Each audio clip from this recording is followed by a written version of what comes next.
You didn't hear the hello, folks. You heard my friends. Hello, my friends. Dennis Prager here. What is it, the second day of June? A little mind-blowing. You know, people stop me, and invariably, not always, but does invariably mean always? I guess so. It means no variation. So, virtually all the time I say, would you like a selfie? Would you like a picture? Yes, they do, and it's a lovely moment. One of the most common comments that I receive from strangers is that I give them some peace and I give them some courage and hope, man, and that's very meaningful to me. And why do I tell you this? Because I analyze everything. That's my nature. And I ask, why do I do that? Not for everybody, of course, but for those many who have that reaction. So it's an interesting question. How does one give another peace, courage, etc.? So I think a big part of it is that people think they're alone. And that's easy to think if you believe in the American belief system, the American Trinity, as I call it, e pluribus unum, liberty, and in God we trust. Especially if you believe in God we trust, you really do feel alone in many cases, not in all.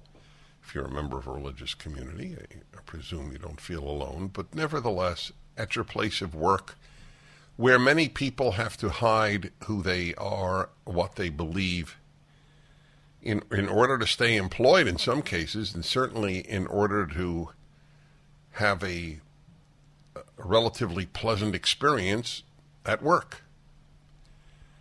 And so people like me offer people a sense of you're not alone. That's a big deal. Another big deal is that you hear rational arguments against the staggering amount of irrationality that governs life. One of the reasons that I remain a religious individual, because I don't accept much on faith, that's not my nature, I am reason-based, is in fact the anti-religious, how generally awful they are. Not the non-religious, there are some wonderful non-religious people, but anti-religiosity is a fundamental aspect of leftism. Yesterday I read to you from the LA Times. The LA Times I should thank because they provide columnist after columnist to exemplify the rule that there is no decency or logic in general on the left. So this man wrote about how it is such a farce. This Judeo-Christian principles. After all, they defended slavery. Well, the principles did not defend slavery. There were Christians who did, but the Judeo-Christian principles do not defend slavery. And because he's not terribly bright, he didn't ask the more important question, not who defended slavery, because it was defended all over the world, including in Africa, but who abolished slavery. And then you turns out to be your Christian or Judeo-Christian value-keeping people, value-preserving people. To not recognize how good America has been in comparison to other places, since I don't compare America to heaven, or to Imagine. I don't know how the tune goes. You know how the tune goes, John Lennon's Imagine? Have you ever sung on radio? No. Would you like to break that record? No. Okay. Sean, we almost got the Living Martyr to sing, but that would have been an act of martyrdom. Well, Missed therefore, it by that much. yeah, I missed it. They're really not by much. I thought I had a chance. No, I don't know. I have to think about that. Did I think I had a chance? Yes, they imagine this place devoid, not just devoid of racism, sexism, misogyny, homophobia, transphobia, etc. No, no, no. They imagine a place that is painless. A key to understanding the left, and it's not easy to understand people who insist that men give birth and that they should be allowed to compete against women in women's sports, is their aversion and fear of pain. The idea that life has pain built in is not something that people on the left have acknowledged to themselves. Forget to others. Pain should be abolished. And the abolition of pain creates immense pain. Staggering, unprecedented amounts of pain. You mean there are people richer than other people? That's painful. See, I don't understand why that in and of itself is a moral problem. That there are people richer than me or you. It is a moral problem when the government makes the rich richer by closing almost all little shops, almost all small businesses, and keeping Target and CVS and the like open. That's immoral. But that's what the left actually supported. You little businesses, you small businesses, are unworthy of our attention and unworthy of survival. But the big companies, they're our woke allies. So back to my original question, why I give some comfort is, one of the arguments is that you hear you're not alone, but another is that I provide intellectual ammunition, which is very helpful. When good people have ammunition, ammunition is a blessing. And intellectual ammunition is as necessary as other forms, not more necessary, but as necessary as other forms of ammunition to protect one against bad guys. Some reflections on my life and you. So I have a view of the words experts say. Experts say is to the person of the left and even to many liberals. Here is one example of where liberals and leftists do have a similar value system. They usually do not.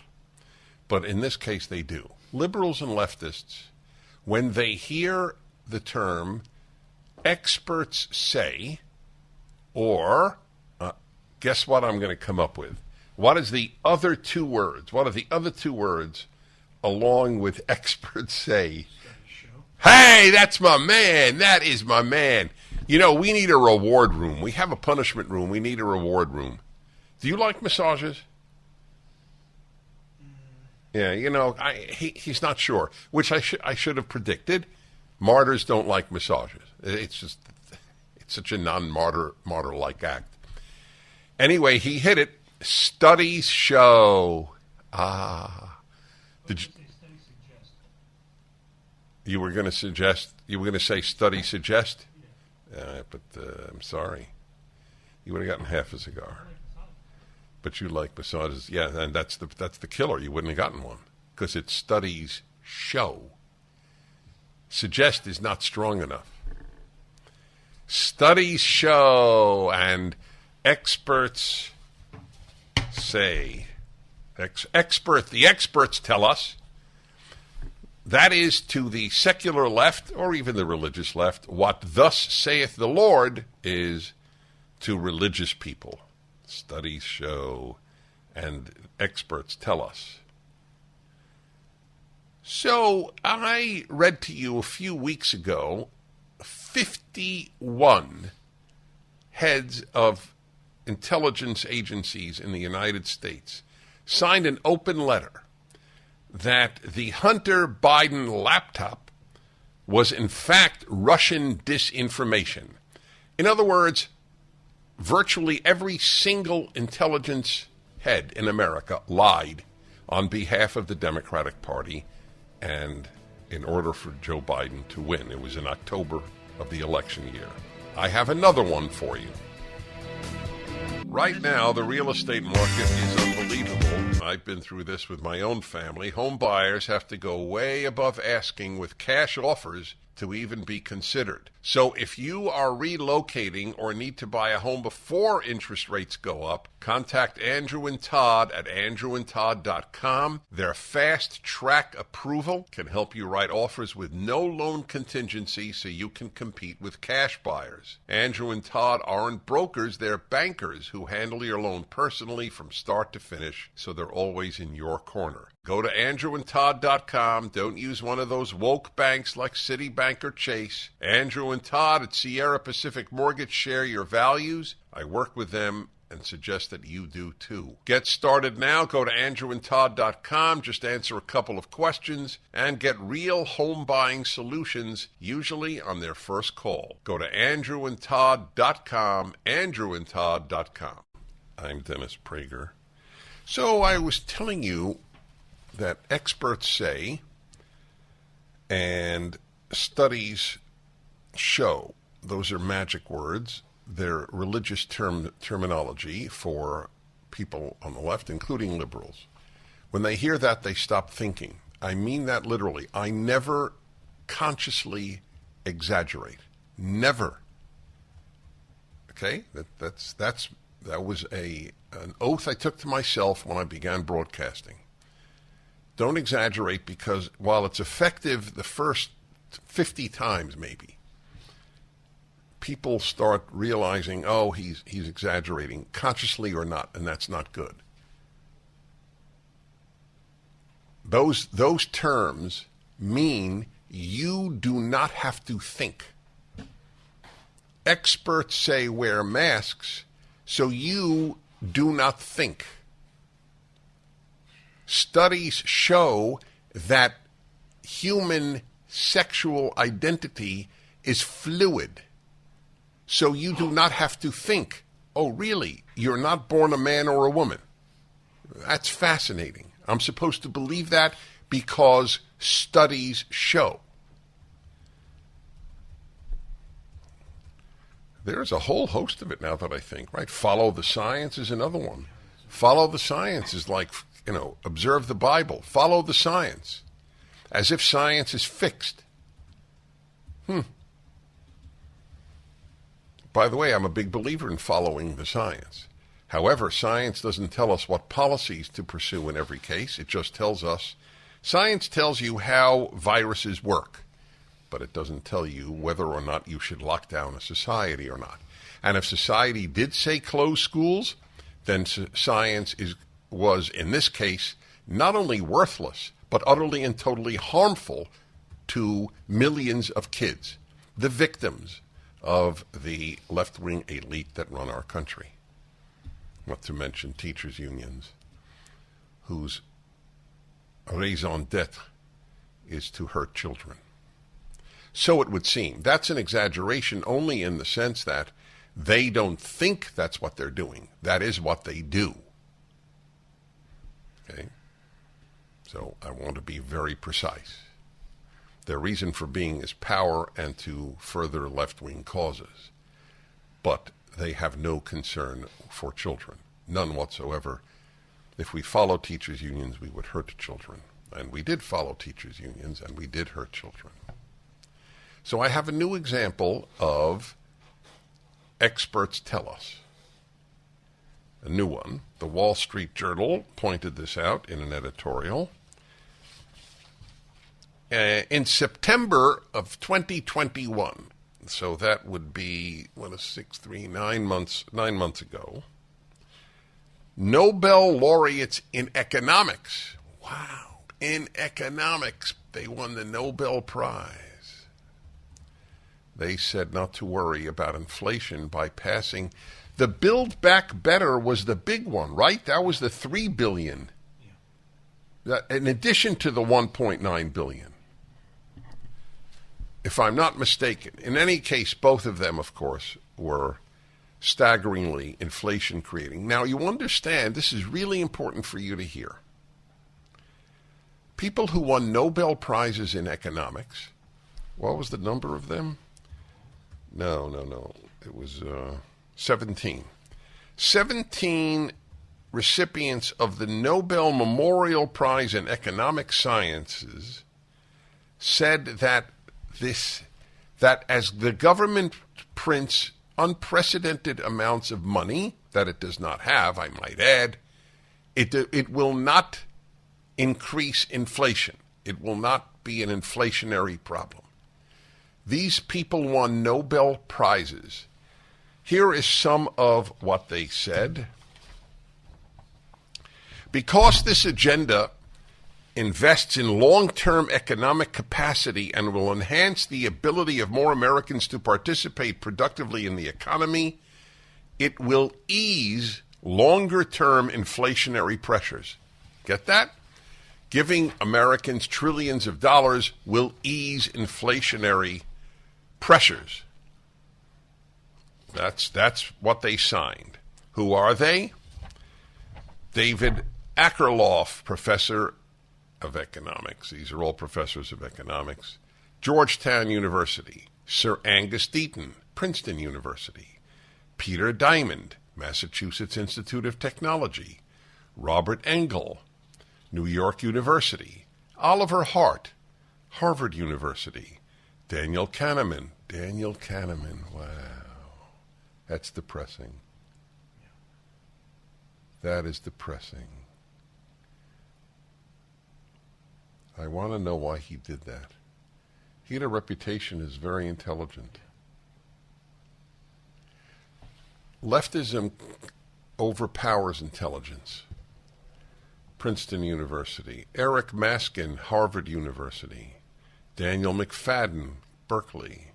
Paul Milgram, Stanford University. Roger Myerson, University of Chicago. Edmund S. Phelps, Columbia University. Paul Romer, New York University. William Sharp, Stanford University. Robert Schiller, Yale University. Christopher Sims, Princeton University. Robert Solau, MIT. Joseph Stiglitz, Columbia University. And this is what Stiglitz said. September 20, 2021. Some have invoked fears of inflation as a reason to not undertake these investments. This view is short-sighted. Short-sighted, wow. You print trillions of dollars, think it might increase inflation, but it's a short-sighted view that it will increase inflation. This is what one of the signatories wrote on behalf of the other 16. Experts say, studies show. We'll be back. The Dennis Prager Show. Rising interest rates, stock volatility, out of control inflation. People are concerned about what the future holds financially. This is Dennis Prager for AmFed Coin and Bullion. There's no better time than the present to move a portion of your IRA into precious metals. Gold and silver IRAs are more popular than ever, and dealers are advertising heavily for your business. You should know there's a right and a wrong way to set up your precious metals IRA. Mistakes could cost you hundreds of thousands of dollars in IRS fines. Nick Grovich, man I completely trust, owner of AmFed Coin and Bullion, has agreed to send you a concise report about how to set up your IRA and how to get the best bang for your buck. Nick and his team will be happy to help you set up your precious metals IRA or review your current account. Call AmFed Coin and Bullion 800-221-7694 for your free IRA report and all your precious metals needs. AmericanFederal.com. That's AmericanFederal.com.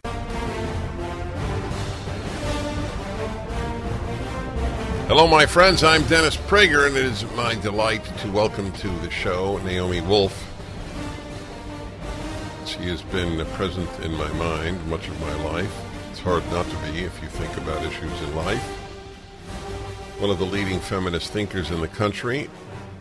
And the question is, certainly my question is, has she reached a sort of epiphany with regard to life and regard to her outlooks with regard to life? Naomi, first of all, welcome to the program. And secondly, I have an opening comment, which you are welcome completely to dissociate yourself from. I do. I tell every guest it is a non-issue to disagree with me. In fact, okay, I don't doubt that, okay. Which I appreciate. Thank you so much. Thank you. So I literally daily, note that there is a distinction between liberalism and leftism, that except for size of government, they have nothing in common, that conservatives such as myself, who grew up as a liberal Democrat, how could I not? I'm a Jew from New York who went to Columbia. Right. There are no other possibilities available to me. Indeed. And I have virtually every value I had when I was a liberal and a Democrat today as a conservative Republican. So clearly, things have changed there, not with me. So my question to you is, would you identify yourself as an anti-left or non-left liberal? No, I think those, respectfully, I think those labels are meaningless in the time in which we find ourselves. I think events are turning all our institutions upside down and all of our relationships upside down. I think there's horrific dogmatism and Marxist rigidity coming out of the left, the like of which I've never seen before, and I'm certainly opposed to that. But I think it's too simplistic to say, to create a schism like that. I mean, basically, the left should re-embrace the values that it used to have, which you grew up having, which I grew up having, free speech, bodily autonomy, human rights, the Constitution, and something very alien has attached itself to the left and is kind of subverting it from within. So I put it like that, but mostly what I'd say, Mr. Prager, and you're such an important person to say this too, I feel, is that, it's really time for us to recognize that both the kind of institutional Republicans and the institutional Democrats have betrayed the people of America in a particularly dramatic way in the last 2 years, and that, we need to kind of form new alliances across party lines at the grassroots level to reclaim the Constitution, free speech, human rights. And I do think that mission transcends partisanship. So let me first tell everybody that literally in the last few days, your latest book has come out, The Bodies of Others, The New Authoritarians. The subtitle is The New Authoritarians, COVID-19, and the War Against the Human, which I couldn't agree with more. Interestingly, on the back of the book, you have blurbs from Tucker Carlson, Steve Bannon, and Eric Metaxas. No blurbs from the folks on the left. Okay, Mr. Prager, I will go there. It is true that I have been, exiled from my people. That is true. And it's very sad. Basically I started doing what I've done for 35 years. I did independent, objective reporting after the pandemic started. And I was critical, as you're supposed to be, on dicta that were unsubstantiated, whether it was from pharma or from government spokespeople. And I was especially critical of these lockdowns early on, which violate, the Constitution, First and Fourth Amendments, violate human rights, the forced mandates that violate the Nuremberg Code. And, I was doing what I've always done. But unfortunately, I did get deplatformed from every major, social media platform. And I did kind of get attacked and ousted by, liberal left media and circles, because it happens that the people who are doing the tyranny right now are Democrats, right? And so there's a horrible thing going on in our country right now where on the left, yes, I'll say it, where you can't criticize our own people because then you're a traitor. And so paradoxically, again, I'm saying the same things I have for 35 years, support the Constitution, cherish human rights, and weirdly, after I got ejected by my own tribe, the people who happen to want to have this conversation about threats to freedom of speech and threats to the Constitution happen to be conservatives and libertarians. I welcome, the new friends. I do. I don't care. I truly feel like I will talk to anyone about the Constitution, and I wish that it was a group of an audience that included everybody. I do see more and more people in the center and even on the left realizing that the narratives they've adhered to are crumbling. But I feel, very angry that people who are supposed to be humane, educated people on, in my demographic of background, embraced a two-tier society, embraced lies, were slaves to, pharma marketing nonsense that was easily disproven, and have become a kind of cult. I'm glad to have new friends, but I would like my old friends to wake up and join. Yeah, it won't happen. So this is interest. This is really important, and everything I'm saying comes from admiration because you have the rarest of human traits, courage. And I agree with so much of what you're writing these days. Her book, again, folks, is up at DennisPrager.com, The Bodies of Others, The New Authoritarians, COVID-19, and the War Against the Human. So in light of what you said, I have two questions. One, why did you say that my division was simplistic? Since all your allies are on the right, I don't know why you and I have any difference about the division that exists today. And secondly, I'm just curious, other than Alan Dershowitz, can you name 3 liberals, let alone leftists, who agree with you, other than people like your brother-in-law perhaps, but names that my listeners and I would know? Just 3. Who agree with me about which part? That we are suppressing everything noble in America, like the most noble of all, freedom of speech, and it's coming entirely from the left. Yeah, you're right.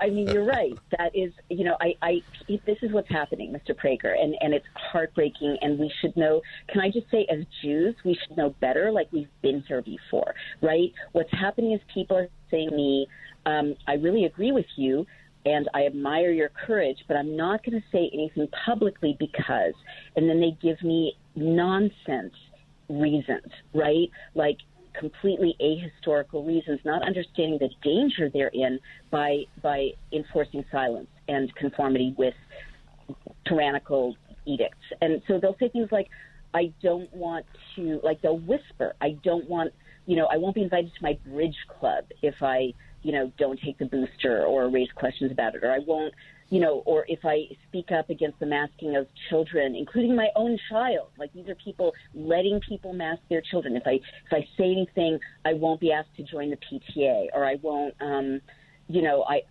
might get shunned in my, child soccer group. Or people say if I speak up against forced mandates of injections, which a lot of people across the political spectrum really don't like because we're, human beings with a sense of bodily integrity, which is how, free will created us. They'll say, I would speak up, but I don't want to get in trouble with my boss. My boss won't like it. So, that's what's happening. And it's almost a cult. I mean, I've written about it as a cult, and people on the left, literally, I hear this across the country. They've been heavily propagandized by, NPR and CNN and MSNBC and the New York Times, and really told a series of shocking lies. And the president lies. He tells them shocking lies. And this is so relentless, whereas you and I exist in a more independent, news. All right, let me remind everybody, the book is The Bodies of Others. Naomi Wolf is my guest. And the book is up at my website. We'll return in a moment.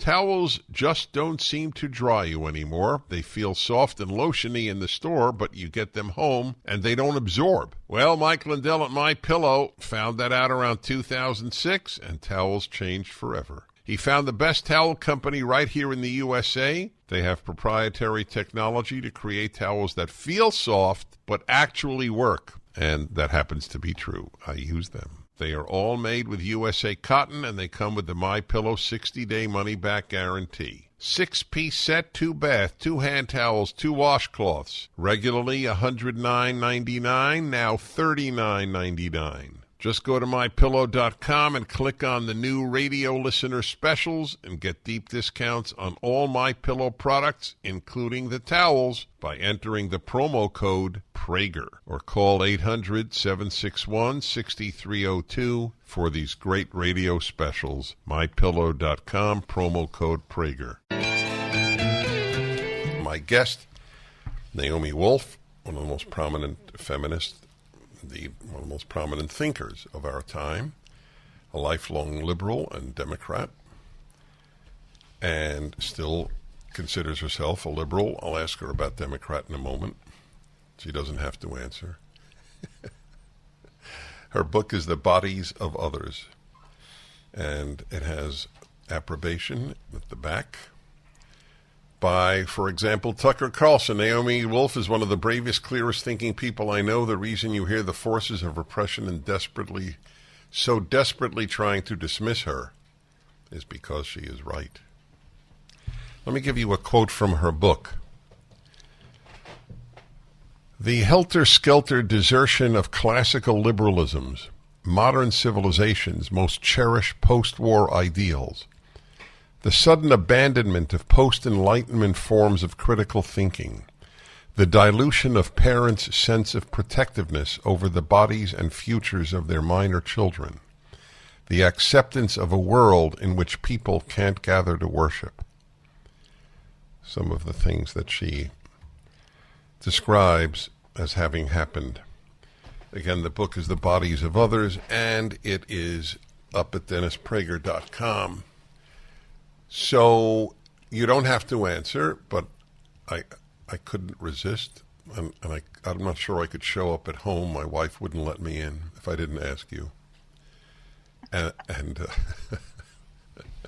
So are you still voting Democrat? No, obviously. Not right now. Oh, that's interesting. I didn't know what you would say. I've had people who've come to some of your realizations, and it's still too tough for them to vote row A as opposed to row B, or however it's done anymore, Republican and Democrat. I'm voting. Wait, hold on. We're not hearing you all that clearly. We're trying. Yeah, I think we need to go back to the phone, folks. Because I want you to see Naomi Wolf, because she, at the the Salem News Channel, you can see my show, and sometimes you can see my guests. But that wasn't clear, my friends. So it's radio. Audio is significant. I'll read to you another thing from her while we get her back on the phone. In this moment when freedom itself is in the balance, when the alternative is servitude forever, this decision on whether to speak up makes all the difference. Tyrannies only fall when there is mass resistance. You hear that, folks? History is clear on this. When it is just a few, well, they are marginalized, silenced, smeared, or when things go far enough, arrested. What matters most is that enough people stand up and resist all at once. And that is exactly what we are doing. It is exactly what many conservatives are doing, and almost no liberals are doing. They will prefer to remain, as Naomi Wolf said, in their bridge club. And that's not a cute line. That is true. So I have you back happily on, I wish people could see you, but... Another time. Yes. You'll have me back. Exactly. By the way, where do you live? We now live in the Hudson Valley, about 2 hours north of Manhattan. Well, you'll have more kindred spirits there than you would in Manhattan. Yeah, I mean, New York is still a straight-up tyranny. New York State, our governor keeps extending emergency law every 30 days. So we're not out of the woods yet. But, yes, Manhattan has become... Look, Mr. Prager, I can't go indoors in Manhattan. I mean, it is literally still a with the equivalent of Jim Crow laws. Hold on, we're having now phone problems. I'm sorry to say. Oh, Sean, we got it. We'll have to call her back. I want to hear every word, and I want my listeners to hear every word. I didn't. So while we call her back, are you aware of that? You can't go indoors. Oh, you can't go to a Broadway show if you're not masked. You can't go to a concert if you're not masked. I wonder if you can go into a museum. I wonder what it is with schools. But, of course, every big city in this country is governed by moronic ideas. As I've noted to you on many occasions, and I note in my Bible commentary of Genesis, every time the Tower of Babel is mentioned, it is mentioned in conjunction with the city attached to it. 3,000 years ago, the Bible knew the problem of idiocy coming from cities. I don't know of many exceptions to that. Almost all moronic ideas emanate from big cities. And now that has been the case in the 20th century and now in this one as well. To understand that is to appreciate what happens when you go there. I grew up in New York, and as I say, I didn't move. I fled. Unfortunately, I fled to a place that has caught up with New York, Los Angeles, but I now live outside of that. So good. We're back with you, Naomi, and forgive. Well, there's nobody to forgive. It's the way technology works. Exactly. Yeah. No, I was just saying that. California, where I grew up, is a horrific, cesspit of tyranny, and the bodies of children are being targeted. Children are. There are bills that we've been fighting that will allow children to make their own decisions about their health care. If they're over the age of 12, and we fought hard to keep children from being injected just to go to school in some parts of California, and I don't recognize it anymore. And by the same token, in New York City, I was saying that I was in a hotel 6 weeks ago, and I literally could not sit at a lunch counter lawfully, and so I just sat at the lunch counter. Why couldn't you? Because why? Because I'm not vaccinated, which is nobody's business but my own. So, of course, but that is still in effect in Manhattan. It was as of 6 weeks ago, yes. Wow. All right. Hold on there, if you would. Yeah. The book is The Bodies of Others. Naomi Wolf is the author. The book is up at DennisPrager.com. Verizon, AT&T, and T-Mobile are charging you a premium fee every month for data you don't use. Stop paying for things you don't use. Instead of paying $89 a month to your current provider, pay just $20 to Pure Talk for what you actually need. I made the switch. I didn't know what I was getting. I was testing it out to see if I could endorse this company. Am I going to drop calls, have slow internet? Well, I can tell you firsthand the 5G service is that good. Switching to Pure Talk was that easy. If you've been sitting on the fence, time to take the leap and start saving money every month. Just dial pound 250 and say Dennis Prager, and you'll save an additional 50% off your first month. With Pure Talk's no-risk money-back guarantee, you won't regret this. Dial pound 250 and say Dennis Prager. Sign up and save an additional 50% your first month. Okay, everybody, Dennis Prager here. If you missed the last hour, you can always hear every one of my hours without commercials at pragertopia.com. That's Utopia with a Prager. pragertopia.com. It's tough to hear all 3 hours for many of you, and this is a convenient way to hear it anytime you want. Share it with others. etc. Pragertopia.com.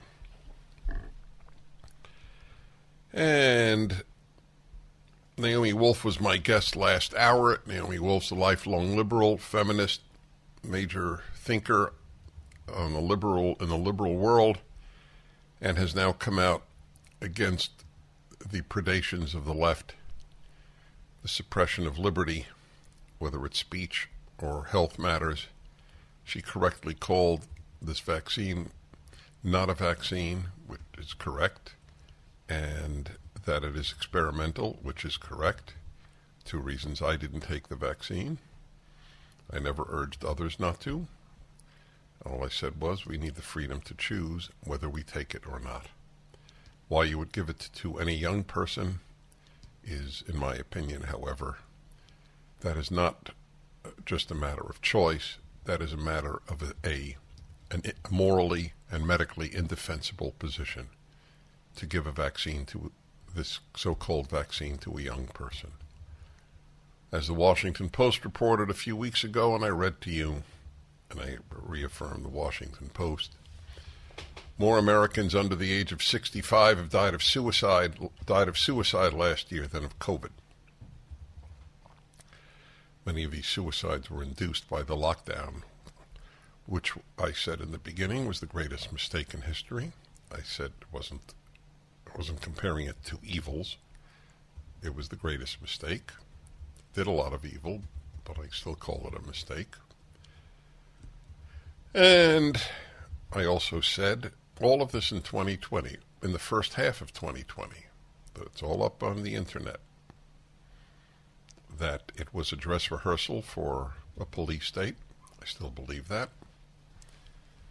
Harvard, totally understandably, for Harvard, invited the Prime Minister of New Zealand, woman who said that if you don't hear something from the government, it isn't true.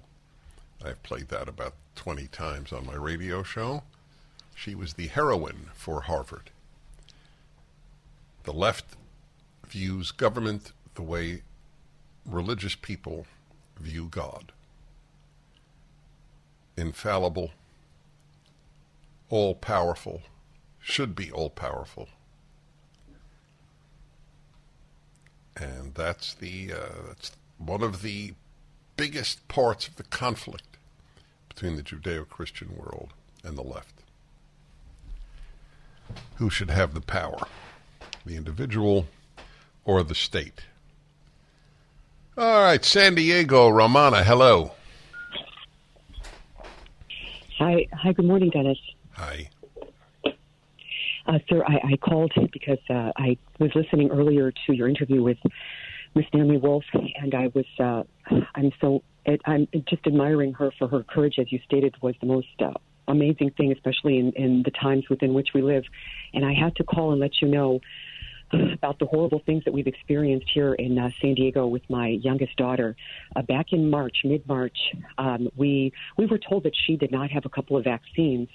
And I said, well, she had an adverse reaction. I sought and was able to get a permanent medical exemption for 2 of them that was on file at her school for 5 years. They informed me that somehow, because they didn't have a health tech, it fell through the system in August, and therefore we needed to pick her up, and they were escalating things as if she was, a walking disease. And I said, well, just a moment, she's in robust health. She hasn't had any issues. What is the urgency? And they said, and I'm certain that it's coming from the Marxists in the state that have taken on a very unreasonable approach. And they said she has to have these 2 or 3 vaccines. Plus, they said, the exemption that she has on file, and this is unbelievable, heart-stopping stupidity that only a leftist can come up with. They stated that the exemption will no longer be considered valid, and they're invalidating it. I said, by what criteria and by whose authority? I said, it's not from the doctor that issued it. And they said, because when they had to come up with something. So they said that they were told that when she enters a new grade span, it's going to be viewed as expired. So I said, you're telling me that now my child and I have to assume a risk in order for her to attend school with her peers with whom she's been since kindergarten, and if I don't comply, they basically kicked my daughter out of school. And it devastated her, and just unreasonable. And I said, look, there's 2.5 months of school left. surely we can come up with a reasonable compromise. Give me the name of the person or persons that's giving you this order. They said, then they told me that I went on a search to get another exemption. I said, so now you want me to get another exemption stating the same thing that the current one says, except now they devised a method where they are putting the pressure on doctors and limiting the number of exemptions they can write. And it's no longer between me and my doctor and my child. Now doctors have to go online to a system called CARE, which is California Immunization Registry, and they have to submit it to a clinician that I've never seen or spoken with that evaluates what the doctor wrote and either denies or accepts it. And they stated that because my daughter's reaction apparently was, I was told it was neurological, they were saying it wasn't severe enough to warrant her being exempted from these other vaccines. And Well, I'm curious, what specific vaccines? MMR and polio. Polio was the one that triggered their neurological reaction. And I said, I don't ever want to see what I saw in my child again. And I'm not parenting with the state. They don't even want to reason with me. And I said, so they wouldn't even let her on to pick anything up. And I said, what is this fanaticism, this fanatical adherence to what the state wants? They should have called me and said, look, we're going to deny this that's been on file for 5 years, and then talk to me about it. Like, what's going on? They did not. And then they were putting the pressure on us, and they're punishing my child, punishing me because I didn't comply. And so finally, after about 3 weeks, Dennis, they said there was an attendance issue. So we pulled her out and put her in an exclusively online program. But she was stunned that this is happening in our free. That's right. We're all stunned. That's correct. It's quite a story. I was curious. If you have a polio vaccine, what do you care if the next kid doesn't? Doesn't the vaccine protect you against polio? Isn't that the point? Am I? No, I'm not. I'm looking at my producer here because I'm thinking, am I? The theory is that if more and more kids don't. Yeah, if more and more kids don't, then that it'll mutate and then. That'll mutate. Yeah, That's the theory. The vaccine, the disease. Will mutate, Yeah. And the vaccine will work. Then the vaccine won't work. Yeah. Mm-hmm. That's what they always say. I see. All right. Just curious what the thinking is. Let's see here. Bill in La Cañada, California. Hello. Hey, Dennis. Hi. Earlier, you were speaking of speech suppression by the left. I'm a former LA Times writer from the 80s and 90s before it became Pravda. And last Thursday, May 26th, your hometown paper, the La Cañada Flint Ridge Outlook, had a headline on the letters page, page 6. It says, Prager's bigoted comments not welcome here, unquote. But then no letter follows. Did you or your wife see that? And so much for the First Amendment. Wait, they didn't list. There was no letter saying Prager's bigoted comments not welcome? No. So it looks like an editorial comment. I'm looking. There's absolutely no letter. Oh, that's fascinating. Any comment. Well, I did report that the La Cañada Facebook, the biggest Facebook page in La Cañada, did not allow the rabbi who invited me to speak in La Cañada at his Chabad house. He was the first Jewish institution in La Cañada history to open there, and I volunteered to give a speech. We had a very big turnout, and in order to support his opening, and he was not allowed to advertise the fact that I was coming to speak. So then who's the bigot? It sounds like somebody else. Well, we all know who the bigot is, of course. By the way, they never give an example. I'm always curious what my bigotry is. It's really they don't have to support the charge. You know, I was opposed to same-sex marriage. That's the one that comes up if they ever cite anything. I don't know why that makes you a bigot. I guess Barack Obama was a bigot all his life until his last few years in office. My gay friends don't think it's bigoted. I just spoke at the bar mitzvah of a gay couple's child. Back in a moment. All right, let's see here. Let me summarize a couple of calls Daniel in South Jersey says that I'm wrong about saying the Nazis are on the right. You're right and I'm right. I don't say the Nazis are on the right. Let's put it this way. I do say the Nazis are on the right as shorthand because they're both left and right. And I'll explain that and then I'll just move on. Nazism stands for National Socialism, so that is clearly left-wing. The national is right-wing. The socialism is left-wing. That's basically what it's about. Marxism does not recognize nationalism. Marxism hates nations because nations take away from the class struggle. Because if the German worker has allegiance to Germany and the Russian worker has allegiance to Russia, then they'll fight each other. Whereas they should both be fighting capitalists. I think I've made it pretty clear. That's the reason that it is not honest to say that Nazism was left-wing, and it's not honest to say it's just right-wing. It's both. The socialism is left, the nationalism is right. Okay. Nevertheless, my point was the more important point. With that one exception and Iran, all the totalitarianism, virtually all totalitarianism of the 20th century was left-wing. How many kids know that? How many kids in college, in any college, know that all genocides, except for the one in Rwanda, were caused by governments, and yet they want a bigger and bigger government?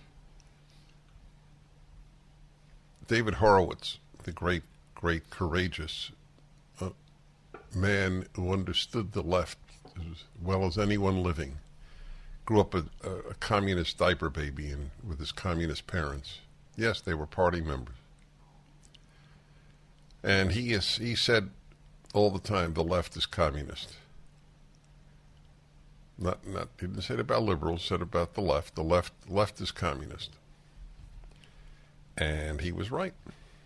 Turns out he was right. Very important. 1-8-Prager-776. St. Petersburg, Florida. Henry, hello. Yeah, hi, Dennis. I wanted to respond to something you were talking with Naomi Wolf about the difficulty of New York City and the mask policy. In April, I wanted to go to the Met from Florida to New York just to see Nadine Sierra and Lucia di Lammermoor. But when I called the Met box office, they told me I was going to have to wear a mask watching the performance. So I asked a few questions because it sounded kind of silly. And then they told me, well, but during intermission, you can go to the bar and you can have drinks and eat food. Well, that made it even more silly. So I decided to cancel my trip because I later found out I got an email on my email saying that the performance of Lucia was going to be in movie theaters. So I went to see it in St. Petersburg in the movie theater. But I was extremely disappointed that I couldn't go see. By the way, do the members of the orchestra in the pit, the opera orchestra, do they wear masks? Do you know? Well, now you asking me, we have to go back to that video, but I think maybe they did, but the conductor didn't. Oh, you know how many people he killed? Oh, my God. Death by conductor. Well, thank you. You made a wise choice sitting in the theater and watching it. That's exactly right. Okay. Let's see here. Oh, yeah. Ambler, Pennsylvania. Nancy. Hello, Nancy. Hi, Dennis. Hi. I really like that Naomi Wolf did not agree to classify herself as either liberal, leftist, or whatever. But I have a regular problem when you routinely try to draw a distinction between leftists and liberals. Because if the liberals are always voting with the left, then there's really no difference between them. No, I don't think that's a logical inevitability. there's no difference in how they vote. That's not the same as there's no difference between them. I mean, to give a much weaker example, a libertarian and a religious conservative have differences, but they both vote Republican, except for the foolish libertarian who votes for the Libertarian Party. That's a truly stupid person.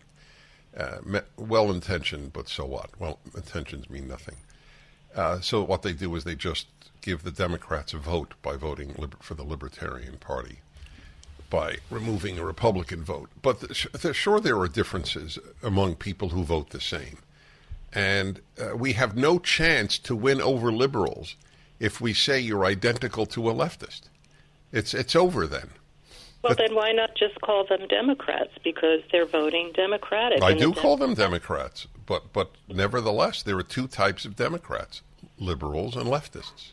I don't think there's a distinction anymore in today's world. Well, I'll give you one of my famous distinctions. There is no liberal who agrees with an all-black dormitory at Columbia University or an all-black graduation at Columbia University. That's a huge difference. And the more we emphasize these differences, the better chance we have to win liberals over to our side. If we just say, you're as scummy as the left, then they say, screw you. Well, that's what they say about people on the conservative side, and I appreciate your kind heart, but I don't have the kind heart. No, it has nothing to do with a kind heart. Zero. I just want you to know. I appreciate the compliment. I do have a kind heart. My position on the liberal-left distinction has nothing to do with kindness. It is intellectually valid, and it is also an extremely important tactic in trying to do what might be impossible, I agree, convince a liberal that the left is his enemy, not the conservative.